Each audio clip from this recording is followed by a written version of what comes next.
오늘 하나님의 말씀은 시편 2편 1절에서 6절까지 말씀. 구약성경 804페이지에 있습니다.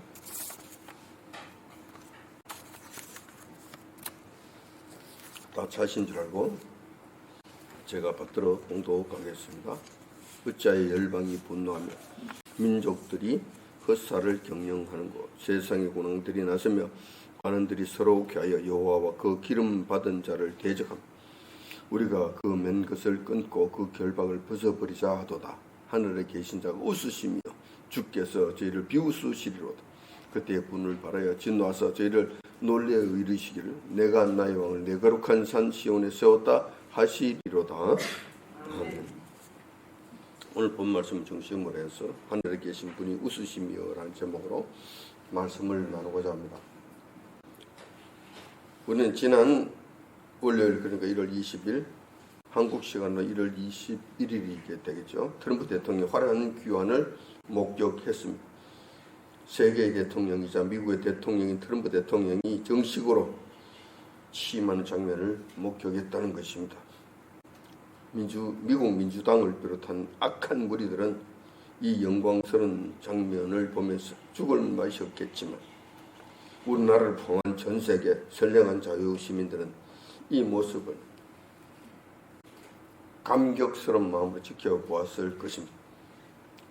트럼프 대통령의 화려하고도 당당한 취임식을 보면서 여러분들은 어떤 생각을 하셨습니까?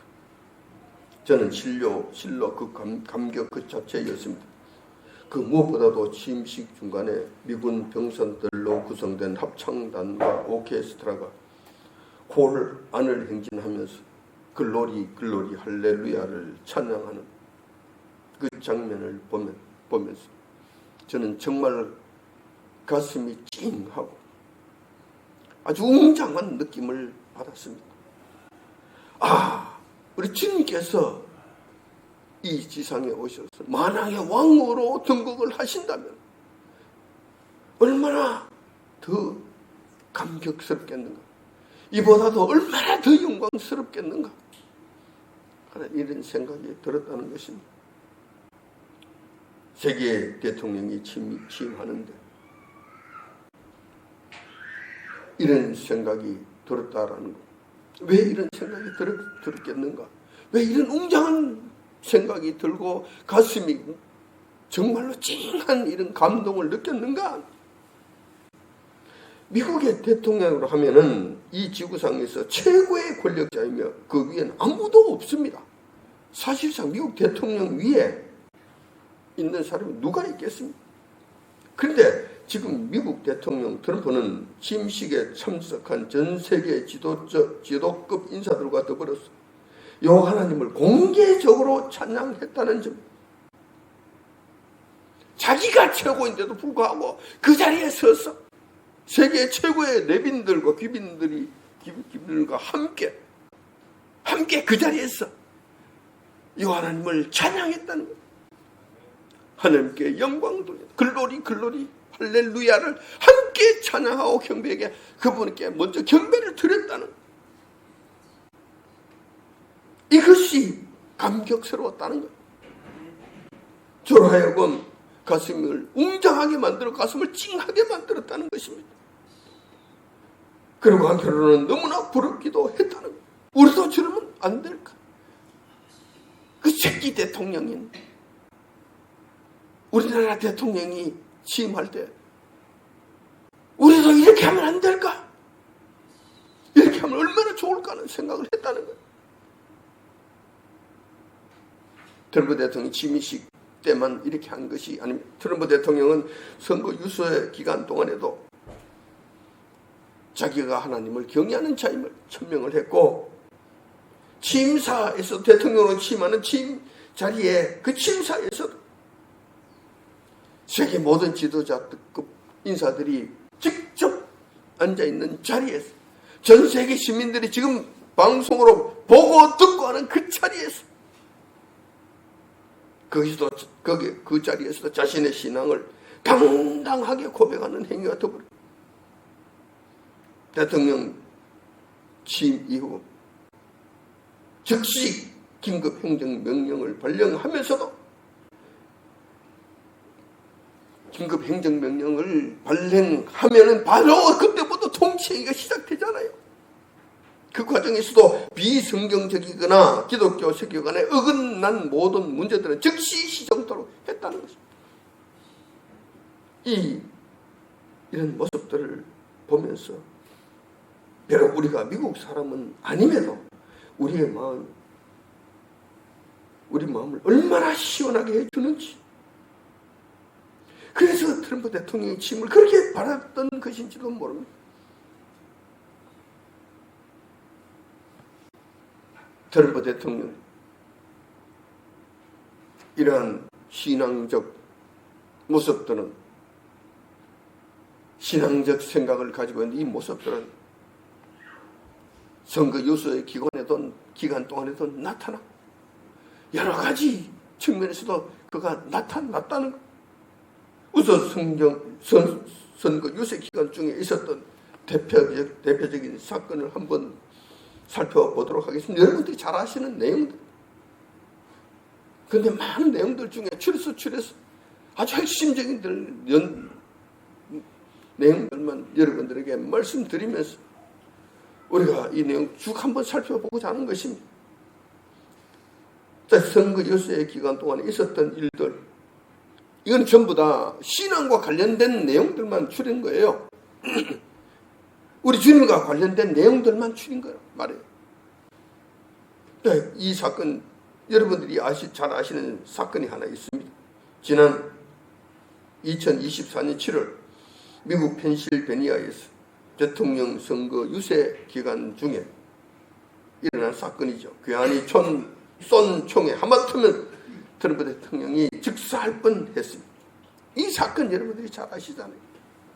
그 총알이 트럼프 대통령 유세하는 도중에 자신도 모르게 여러분 이거 보세요 하는 순간에 총알이 날라와서 이걸 그냥 귀를 그냥 쳐버리고, 안 그랬으면 이거 보세요 안 하고 그대로 있었을 거 그대로 친 거예요. 그대로 날아간 즉사한 거, 즉사한 사건. 찰나적 순간에 돌렸을 때 이게 이렇게 길을 치고 날아가서 그 사람 생명을 얻게 됩니다. 기적적으로 생명을 구한 사건이 발생했습니다. 우리는 그 사건의 배후에 누가 있었는지 짐작합니다. 트럼프를 극도로 미워하고 극도로 싫어하는 그 사탄의 세력들, 악한 무리들 배후에 있었던 그들이 하다 안 되는 걸 죽이려고, 살해하려고 수도 없는 시도를 했는데 그 중에 한 번이 그때였다는 것. 그것이 너무나도 세계에 많이 알려졌고 너무나 극적인 사건이어서 제가 대표적으로 말씀을 드린 거예요. 여러 수십 번 있어. 그런데 그 배후에 민주당과 바이든이라고 하는 그 악한 세력들이 있었던 거 분명하잖아요. 하지만 바이든 행정부 시대였기 때문에 수사가 제대로 되지 않았습니다. 범인은 현장에서 사살됨으로 인해서 그 사건은 흐지부지 끝나버리고 말았습니다. 아마 트럼프가 이제 정식으로 대통령으로 취임했기 때문에 이거 그냥 안 내버둘 거예요. 그냥 안 둘 거라는 거예요. 여기에 관련된 자들 지금 아마 벌벌 떨고 있을 거예요. 우리는 과거 1967년도 우리가 존경하던 존 F 케네디 대통령이 총탄에 맞아 운명을 달리할 때 있었던 사건을 다시 연상케 하는 그런 일들이 있었다. 우리가 직접 목격했다는 1967년도 존 F 케네디 대통령이 괴한이 쏜 총탄에 즉사했잖아요. 그때 어떻게 했습니까? 범인을 현장에서 사살함으로 인해서 그 사건은 미국으로 끝나버렸어요. 지금까지도. 거기에 대해서 누가 그랬는지, 배후에 누가 있었는지 수사하지 않았습니다. 그렇게 끝나버린 거예요. 하마터면 이렇게 될 뻔한, 트럼프 대통령도 하마터면 이렇게 될 뻔한, 이 사건을 두고 트럼프 대통령이 뭐라고 그랬는가? 두고 하나님께서 내 생명을 살려주셨다고 아주 정확하게 신앙 고백을 했다는 거예요. 자기도 생각했을 거 아닙니까? 이거는 내가 산 것이 아니야. 하나님께서 나를 지켜주신 거라고. 그렇게 고백을 했다는 거예요. 이 사건이 있었습니다. 또한 트럼프 대통령은 국가 비전을 설명하는 자리에서 아주 공개적으로 나는 마가를 외칩니다. 마가, 여러분들이 잘 아시다시피 미국을 다시 위대하게 만들자라는 캠페인이에요. Make America Great Again. 마가가 앞글자만 떠서 미국을 위대하게 만들자고 외쳤습니다. 하지만 마가의 기본은 마가에 있는 것이 아니라 마파에 있습니다. 마파는 Make America Pray Again. 미국을 다시 한번 기도하는 나라로 만들고자 하는 여기에 있습니다. 다 공개적으로 이야기합니다. 기도 없이는 안 된다는 거예요. 미국을 위대하게 할 수 없다. 다시 미국을 위대하게 할 수 없다는 거예요. 미국 비전은 성경에서부터 시작해야 하며 성경은 세상에서 가장 훌륭한 책으로서 모든 가정들이 이 책을 전부 다 가지고 있고 소장해야 되고 이 책을 읽어야 된다고 강조하는 거예요. 뿐만 아니라 미국이 다시 위대하게 되기 위해서는 먼저 미국이 기도를 다시 시작하는 데서부터 시작해야 한다면서 Make America Pray Again을 외치고 그의 중요성을 거듭 강조했다는 거예요. 이것이 선거 유세 기간 동안에 일어났던 일들이에요.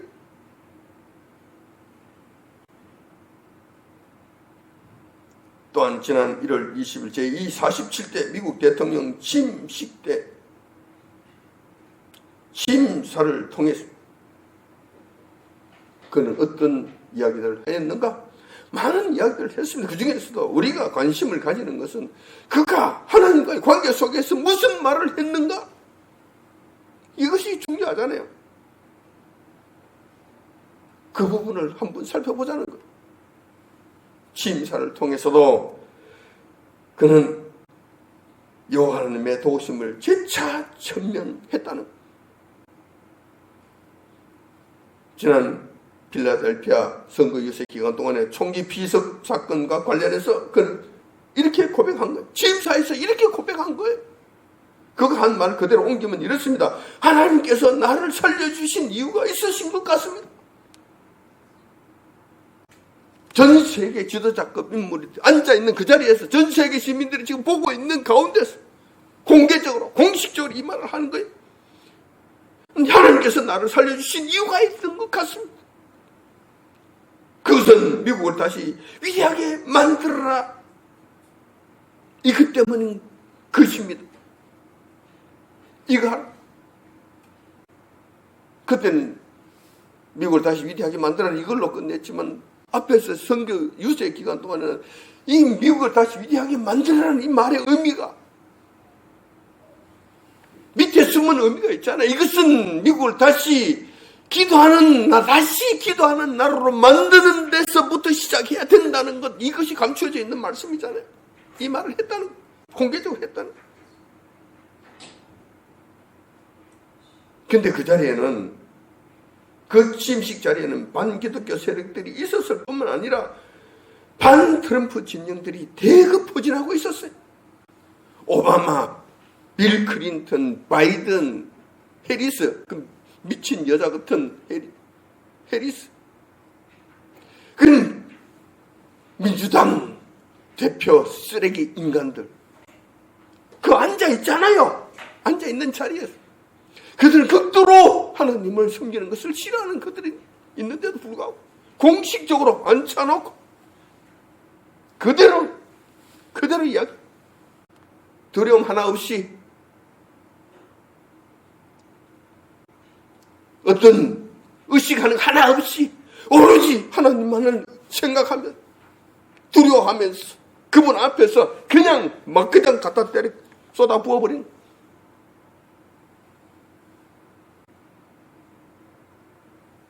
전혀 굴하지 않습니다. 당당하게 주님의 이름을 부르며 성경적 가치관을 증명하면서 나는 세계의 대통령이고 미국의 대통령이지만 나는 하나님 우리 주님의 종이며 우리 주님을 섬기는 자라는 사실을 조금도 주저하지 않고 천명했다는. 또한 트럼프 대통령은 제47대 미국 대통령으로 취임하자마자 취임 선서하고 취임식 행사를 다 마치자마자 그 당일날 200개가 넘는 대통령 행정명령을 발동했습니다. 아주 강도 높은 업무를 시작하게 된 것이죠. 그 행정명령 중에 우리 주목을 끌만한 내용들이 있었다는 거예요.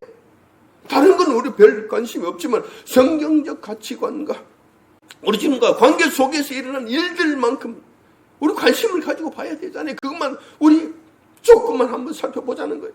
어떤 것들이 있었는가? 그 중에 한 가지는 이런 것입니다.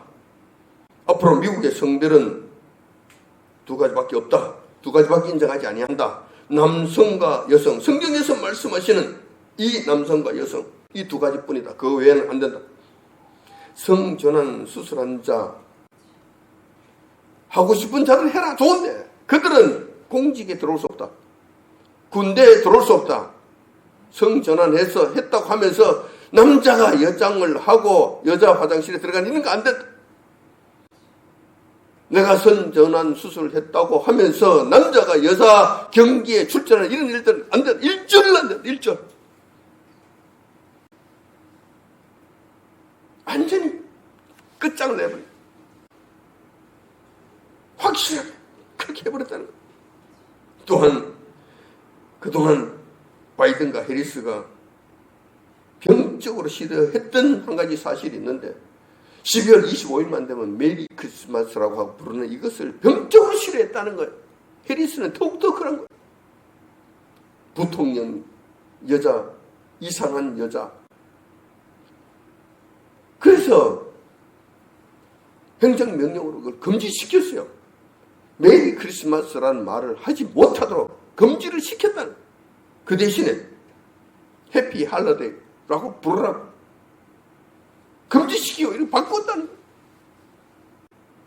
우리 사모가 잘 압니다. 미국에 살다 왔으니까 너무 잘 아는 거예요.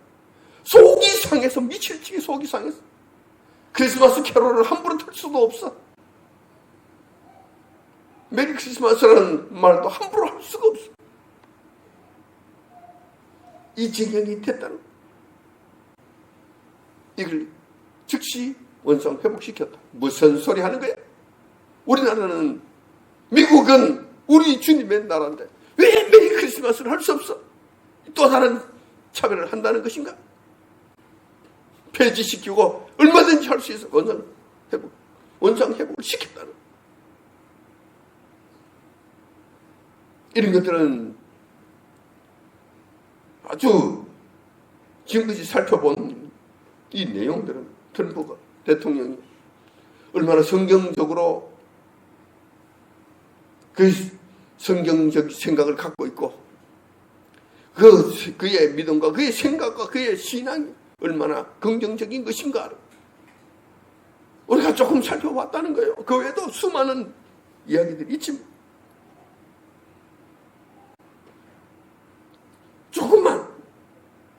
조금만 여러분들에게 말씀드렸다는 거예요. 지금까지 살펴본 바에 의하면 미국의 대통령, 세계의 대통령 트럼프가 분명하게 자신의 신앙의 노선을 전 세계가 지켜보는 가운데 증명함으로써 자신의 신앙이 거짓이 없음을 증명해 보였다는 것입니다. 그리고 그런 신앙 정신을 바탕으로 세계를 통치하고 미국을 통치하겠다고 다짐했다는 것입니다. 그리고 그렇게 당장 시행을 했다는 거예요.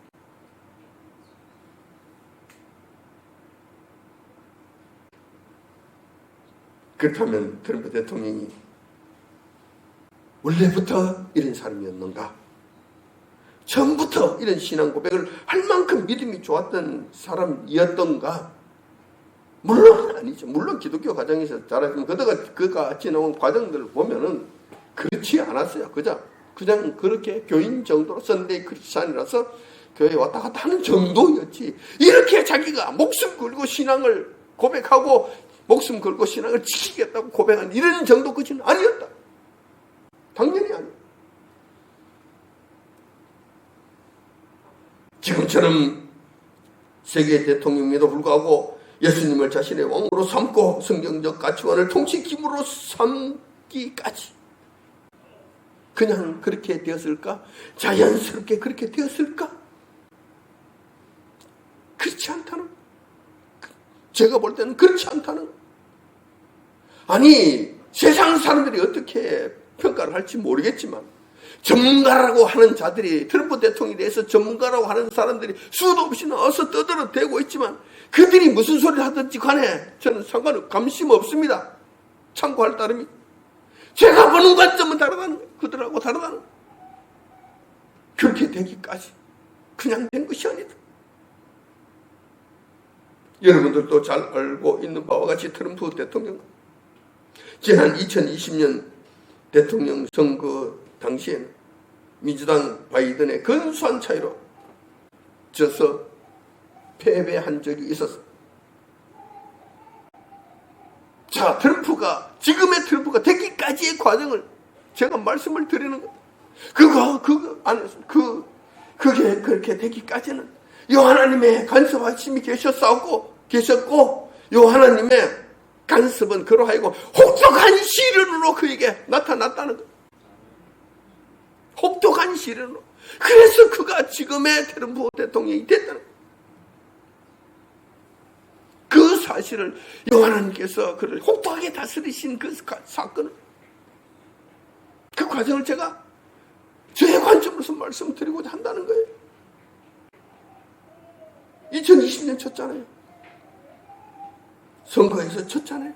물론 그 당시에도 정상적인 선거와 개표를 했다면 트럼프가 무난히 승리했을 것입니다.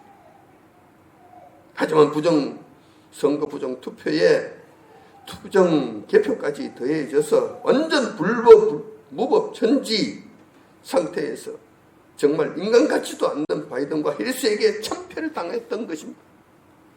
왜 그랬을까? 하나님께서 왜 이렇게 허락하셨을까? 미국이라는 나라에서 이러한 불법이 만행해서 그러하여금 당연히 이긴 게임을 지게 만드셨을까? 생각해 봐야 된다.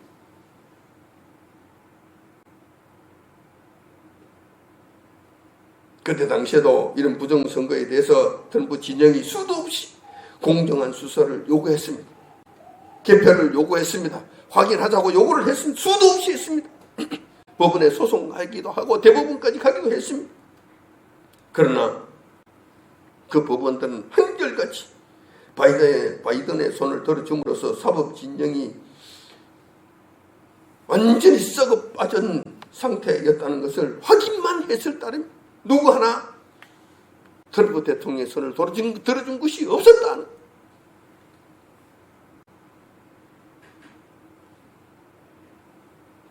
오히려 트럼프 보고 너 졌잖아. 졌는데 뭐 구질구질하게 그러고 있어. 오히려 깨끗하게 승부하고 그냥 뒤로 물러서. 그게 미국의 정신 아니야? 그러면서 오히려 트럼프를 미워하고 트럼프를 오히려 욕하고 그랬단 말이야. 우리나라까지 그랬어. 우리나라 백성들까지 그랬단 말이야. 트럼프가 전 장사꾼, 무조건 장사꾼이, 돈밖에 모르는 장사꾼이라 그러면서 그런 매도하는 그런 일들을 했다는, 얼마나 속이 상하고 얼마나 그 가슴이 탔겠는가. 그런데 그 선거와 관련해서 마지막 결정타를 날린 사건이 있었는데, 그것이 바로 트럼프가 가장 아끼는 사람에 의해서 배신을 당한 사건이에요. 여러분들이 잘 아시잖아요. 트럼프가 그렇게 믿고 아꼈으며 자신의 후계자로까지 생각했던 부통령 펜스, 결정적인 순간에 배신함으로써 트럼프의 심장에 칼을 깊이 꽂아버렸던 것이, 완전히 즉사시켜버린 거예요. 이런 부정선거에 의해 처절한 아픔을 경험하면서 트럼프는 무슨 생각을 했을까? 아마도 겸손을 배웠을 거예요. 그래, 내 힘으로 안 되는 것이 있구나. 지금까지는 내 힘으로 다 되는 줄 알았는데 안 되는 것이 있구나. 전능하신 하나님의 손길이 있구나. 보이지 않는 전능자의 손길이 있구나라는 것을 배웠다는 거예요. 그래서 그분 앞에 무릎 꿇는 것을 배웠다는 거예요. 그 사건을 통해서.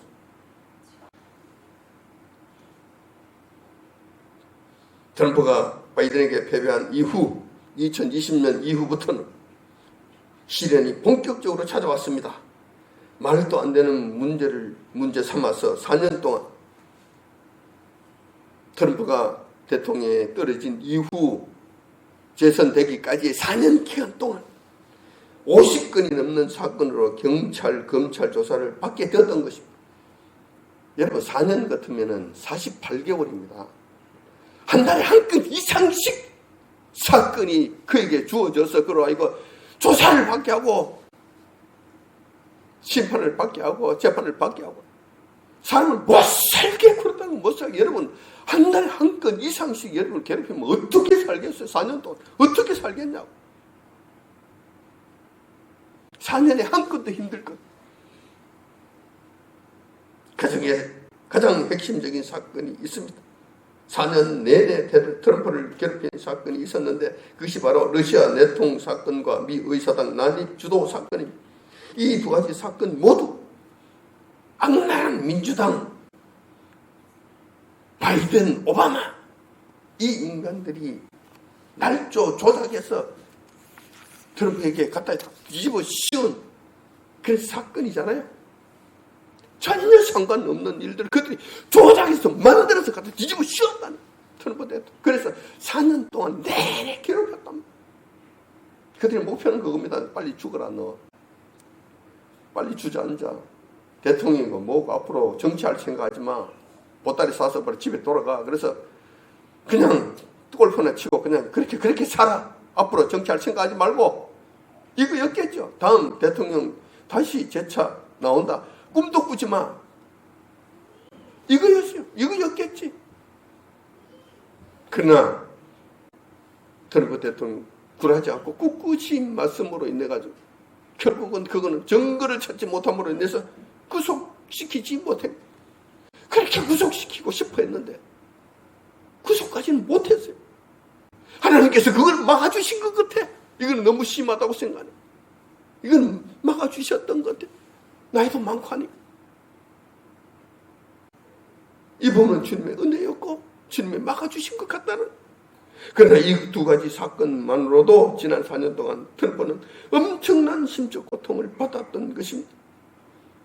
미국의 민주당이라고 하면 지가 떨리는데 민주당은 미국에서나 한국에서나 공산주의 사상을 가지고 있고 좌익 성향을 가지고 있고 특히 하나님을 지극히 싫어하는 못된 성향을 가지고 있다는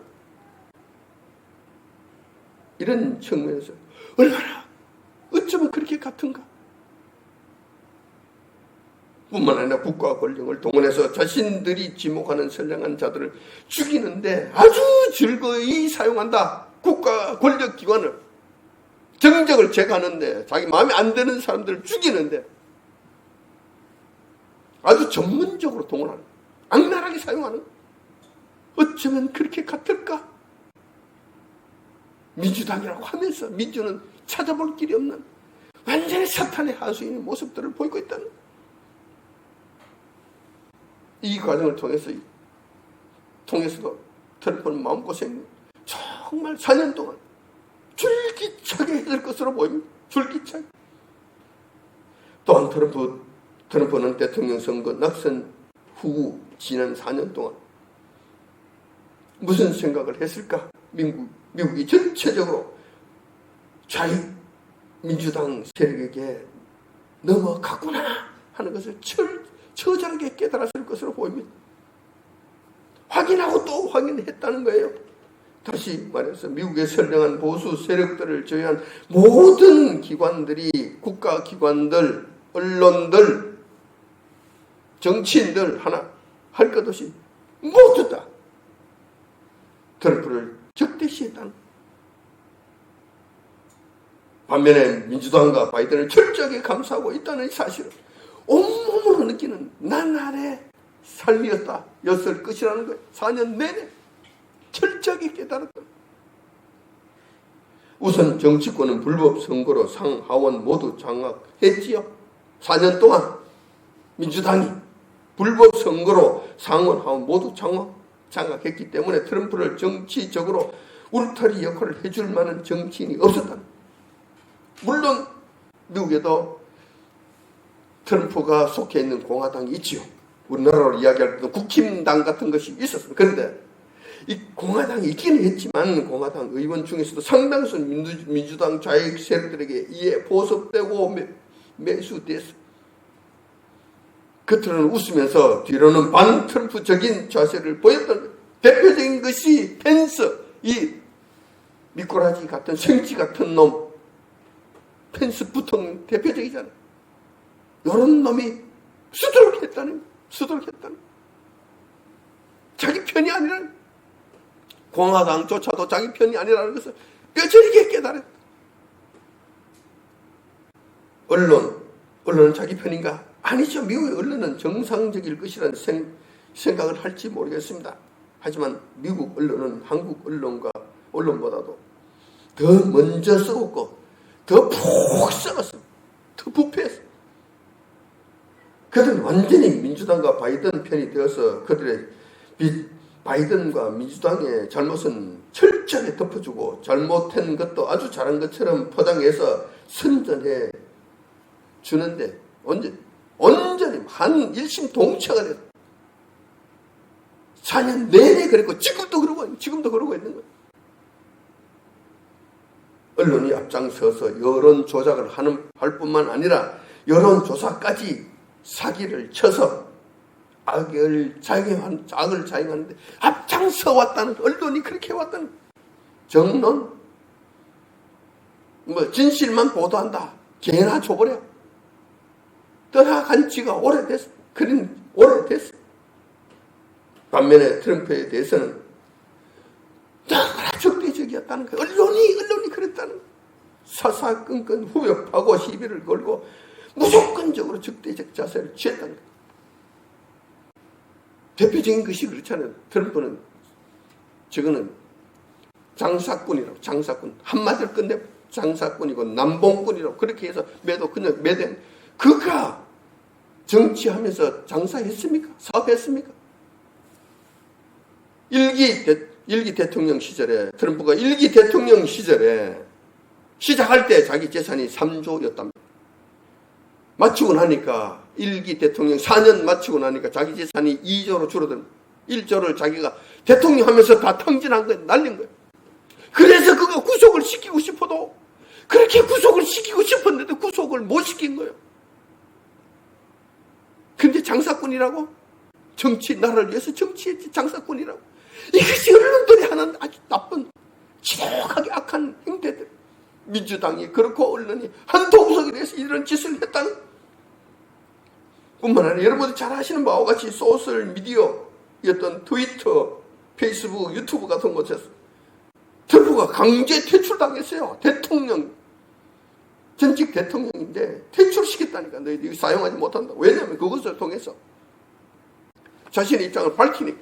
언론은 지금 맨날 거짓만 보도하고, 그러니까 자기의 억울한 심령을 트위터나 페이스북을 통해서 이게 자기 발표를 하니까. 이것을 보는 그 트위터와 페이스북을 따르는 자들이, 트럼프를 팔로우하는 자들이 2억이 넘는 거예요. 2억이 넘는 거예요. 전 세계가 다 쳐다보는 거예요. 그러니까 그게 겁이 나는 거지. 그래서 그것을 강조 퇴출시켜서 발말 하지 못하도록, 자기 억울한 심령을 누구에게도 말하지 못하도록 완전히 입을 털어 막아버린 거예요. 언론이 그 짓을 했다는 거예요. 그 짓을.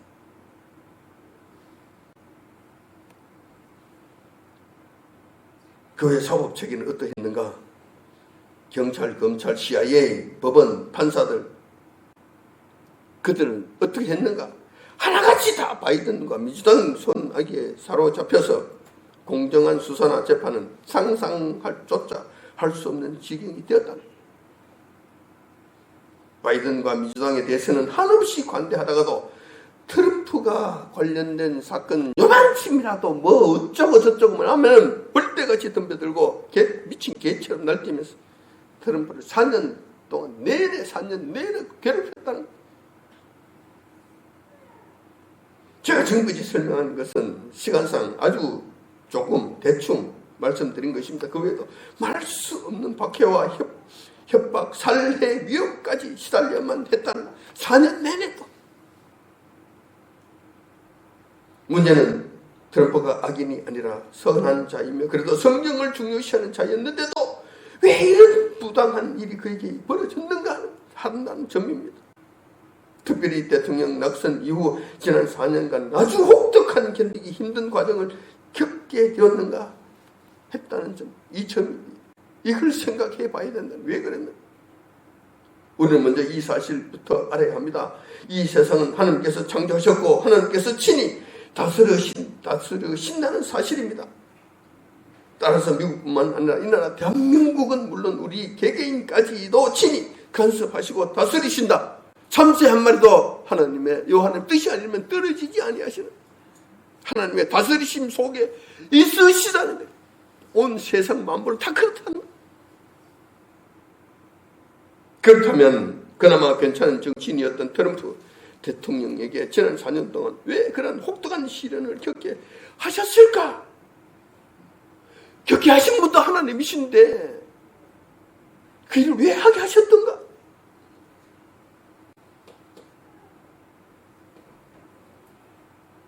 철저한 하나님의 계획 속에서 이러한 일들이 이루어졌을 것이라는 것을 우리가 짐작할 수 있는 거예요. 죽이려면 트럼프가 아니라 바이든을 죽이셔야지 왜 트럼프를 그렇게 혹독하게 괴롭히셨느냐라는 거예요.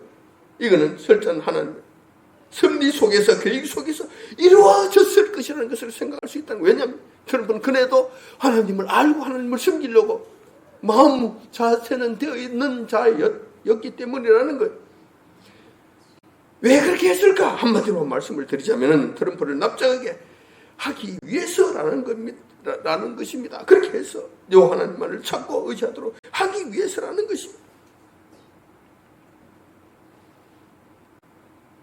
이것이 결정적인 순간이 있습니다. 하나님께서 그를 쥐틀고 쥐짜고 하는 이 힘들게 하는 이 순간이 있었는데 이게 결정적인 순간이 마지막 클라이맥스 사건이 하나 있었는데 이 사건이 무슨 사건인지 아세요? 그것이 바로 조금 전에도 말씀드렸던 작년 2024년 7월 총기 비습 사건에서 그를 기적적으로 구원해 주신 사건이라는 사실. 이것이 클라이막스. 하나님께서 그를 움켜쥐고 짓누르고 갈아서 그냥 납작하게 만드신 이 결정적인 사건. 마지막 사건. 총기 비습 사건이었다는 것입니다. 저는 그 사건을 보면서 이런 두 가지를 생각했습니다. 트럼프가 자기 대통령이 되겠구나. 하나님께서 언제 허락하시겠고 왜 살려주셨으니? 기적적으로 살려주셨으니 트럼프를 대통령으로 세워주시겠구나.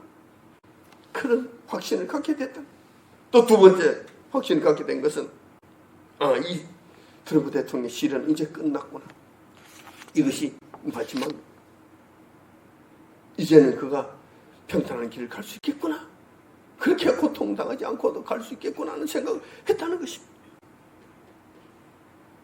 제가 지금 말씀드리고자 하는 것은 민주당과 바이든이 온갖 세상 세력들이 힘을 합쳐서 트럼프를 무너뜨리려고 해도 그들 마음대로 된 것이 아니었다는 것입니다. 하나님께서는 오히려 그들의 악행을 이용하여 트럼프를 세계 지도자감으로 되도록 단련시키셨다는 거예요. 오히려 그것을 숫돌로 사용하셔서 트럼프 대통령을 그냥 그 숫돌에 칼 갈아서 반짝반짝 빛나게 만드셨다는 것입니다. 오늘 말씀이 그 말씀이잖아요. 어찌하여 열방이 분노하며 민족들이 허사를 경영하는고 세상의 분왕들이 나서며 관원들이 서럽게 하여 여호와와 그 기름 받은 자를 대적하며 우리가 그 맨 것을 끊고 그 결박을 벗어버리자 하도다. 그러나 하늘에 계신 자가 웃으시며 주께서 저희를 비웃으시리로다. 그때 분을 바라며 진노하사 저를 놀래어 이르시기를 내가 나의 왕을 내 거룩한 산 시온에 세웠다 하시리로다. 여기에 트럼프 대통령을 그게 대입시키면 이 말씀이 지금 미국 땅에서 이루어지는 말씀이 되는 것입니다. 물론 이 말씀은 예수님 재림하실 때 온전히 이루어지실 것이지만 이 말씀이 지금 이 땅에서도 이루어지고 있다는, 미국 땅에서도 이루어지고 있었고 이루어졌다는 사실. 트럼프 대통령이 이러한 과정을 거쳤기 때문에 47대 대통령으로 취임하면서 이제 내 생명은 내 것이 아닙니다. 나는 이제 죽어도 좋습니다. 어차피 죽었던 사람이었기 때문이 그렇습니다.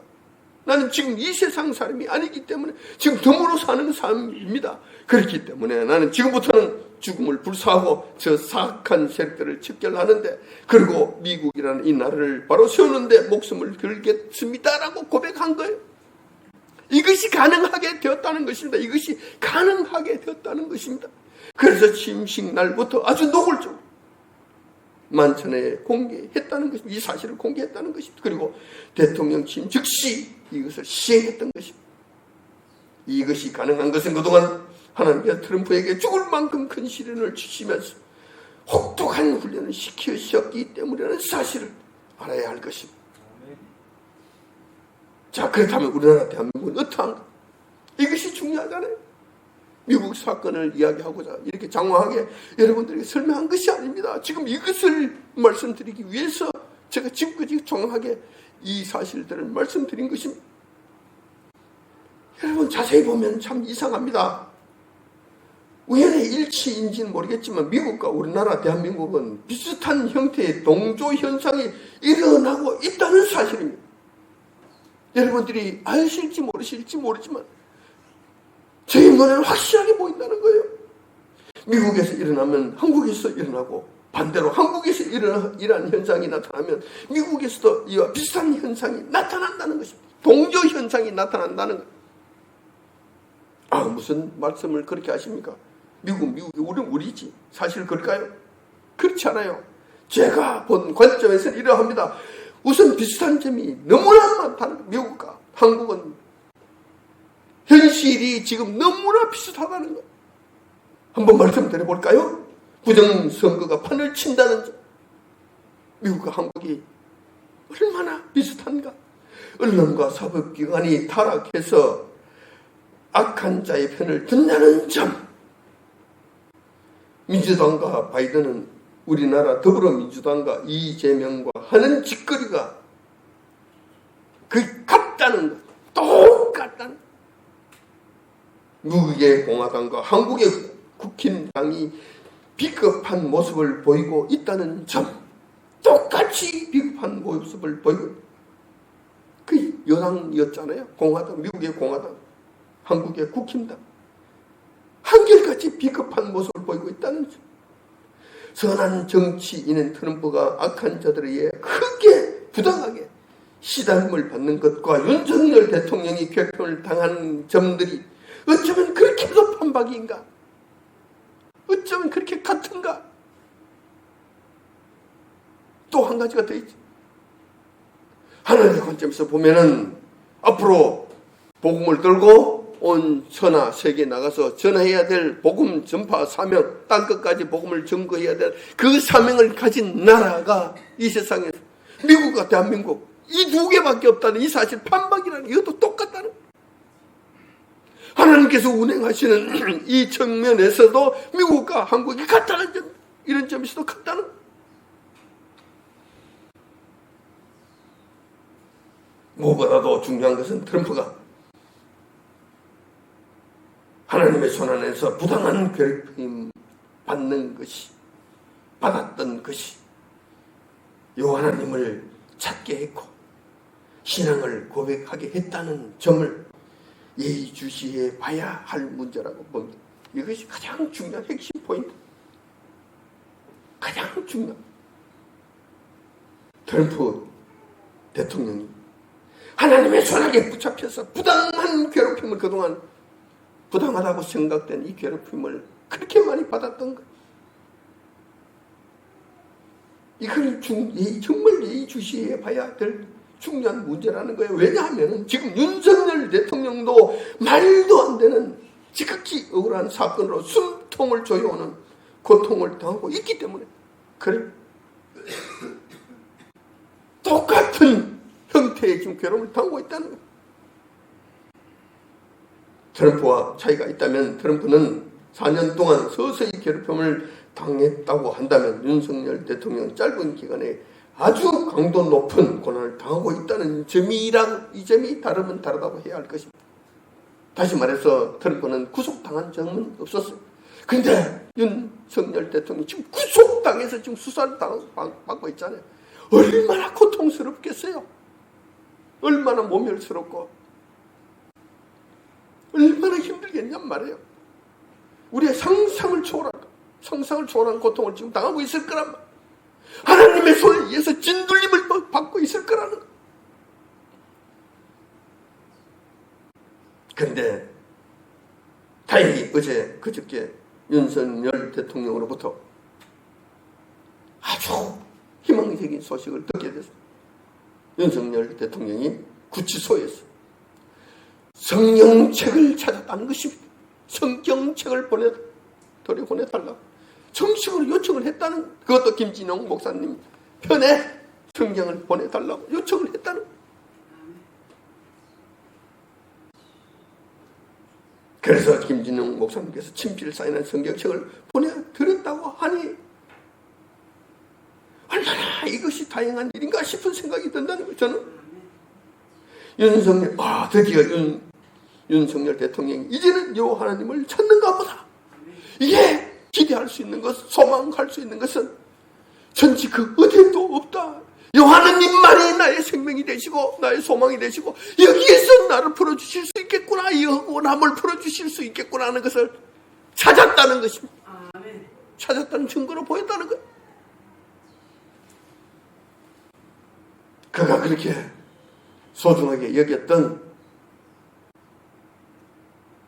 한또 우리가 결정적인 순간에 그를 배신을 했고 국힘당 질이 멸렬하고 오히려 그를 배신한 데 앞장을 쓸 뿐만 아니라 언론, 사법기관 그 어느 것 하나 그가 기댈 곳도 없고 그를 구해줄 만한 곳이 아무 곳에도 없는 거예요. 같이 구치소에 들어앉아 있으니 깜깜한 거예요. 아무것도 안 돼.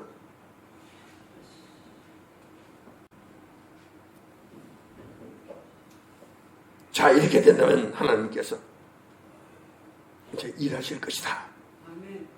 일하실 것이다 라고 생각이 된다는 거예요. 하나님께서 윤석열 대통령을 향하신 시련은 조만간 끝이 나겠구나 하는 생각을 한다는 거예요. 다시 말해서 구석에서 풀어주시고 탄핵에서 기적처럼 기각되어 대통령으로 복귀하는 역사가 일어나지 않겠느냐는 기대를 한다는 거예요. 왜냐하면 트럼프 대통령이 대통령으로 복귀하였기 때문에 그래. 그런 과정을 거쳐서 대통령으로 복귀하게 되었기 때문에 그렇다는 겁니다. 트럼프 대통령이 주님을 찾았을 때 그를 다시 대통령으로 세워주셨다면 윤석열도 그가 비록 구치소이지만 거기에서 성경책을 부여잡고 주님께 손을 들고 나온다면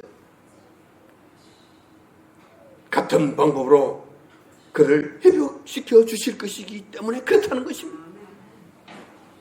벌써 좋은 조짐이 보이기 시작했습니다. 성경이 구치소로 들어간 이 순간부터 좋은 조짐이 벌써 일어나기 시작했다는 거예요. 여러분들도 잘 아시는 바와 같이 중앙지법에서 윤 대통령의 구속수사를 불러하는 결정을 내렸다는 것입니다. 풀어주라는 거예요. 민주당이 그렇게, 이재명이 그렇게 협박을 하고 급박을 하고 검찰이 구속수사해야 된다고 연장시켜달라고 그렇게 2번씩이나 했는데도 불구하고 안 돼. 풀어줘. 이 명령을 이 판결을 했다는 것입니다. 이때까지 그런 일이 없었는데 일이 지금 일어났다는 것입니다. 그렇다면 검찰과 공수처는 윤 대통령을 풀어줘야만 한다는 것입니다. 이렇게 윤 대통령이 복귀하게 되면 앞으로 윤 대통령은 더 이상 사람을 의지하는 일은 하지 않을 것입니다. 사람의 눈치를 보지 않을 것입니다. 진정 이 나라를 바로 세우는 일에 목숨을 걸고 나설 것으로 확신한다는 것입니다.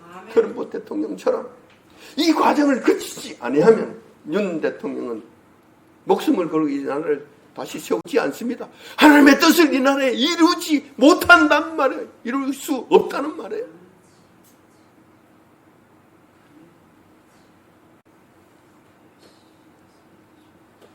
오늘도 이 말씀을 다시 한번 우리나라에 대입해서 이 본문 말씀을 한번 봉독해 드리고자 합니다. 이번엔 윤석열 대통령을 이 자리에 대입해서 한번 성경을 보시기 바랍니다. 이 말씀은 우리나라에서도 다시 한번 간접적으로 이루어진 말씀이라는 것입니다. 2장 1절부터 다시 한번 보겠습니다. 본문의 말씀을 보시겠습니다. 어찌하여 열방이 분노하며 어찌하여 민주당과 이재명이 분노하며 민족들이 흑사를 긍령하는고 세상의 군왕들이나 세계 관원들이 서로 껴하여 세상의 관원들 경찰, 검찰, 법원, 공수처 이들 그지 이 모든 것들이 서로 껴하여 하나님과 그 기름 부음 받은 자 윤석열을 대적하여 우리가 그 맨 것을 끊고 그 결박을 벗어버리자 하도다. 그러나 하늘에 계신 자가 웃으시며 주께서 죄를 비웃으시리로다. 그때에 분을 발라요. 발람에 진노하사 저놈들을 놀래게 하여 이르시기를 내가 나의 왕 나의 대통령 윤석열을 내 거룩한 땅 대한민국에 세웠다 하시리로다. 아멘. 이 말씀이 곧 이루어질 것으로 저는 확신한다는 것입니다. 아멘. 아무쪼록 구정령률을 맞아요. 저는 여러분 모두 심정이 편치 못할 것으로 제가 알고 있습니다. 하지만 윤 대통령이 성경책을 요구하였고 하나님께서 이 나라를 지키시고 계시고 우리 신실한 하나님의 사람들이 나라를 위하여 기도하는 한 소망은 있다는 사실을 기억하시기 바랍니다. 그래야 해서 이번 연휴 기간 동안 구정명절 기간 동안만이라도 주님 안에서 평안하고 즐거운 명절을 보내시길 주님의 이름으로 축원드립니다. 아멘.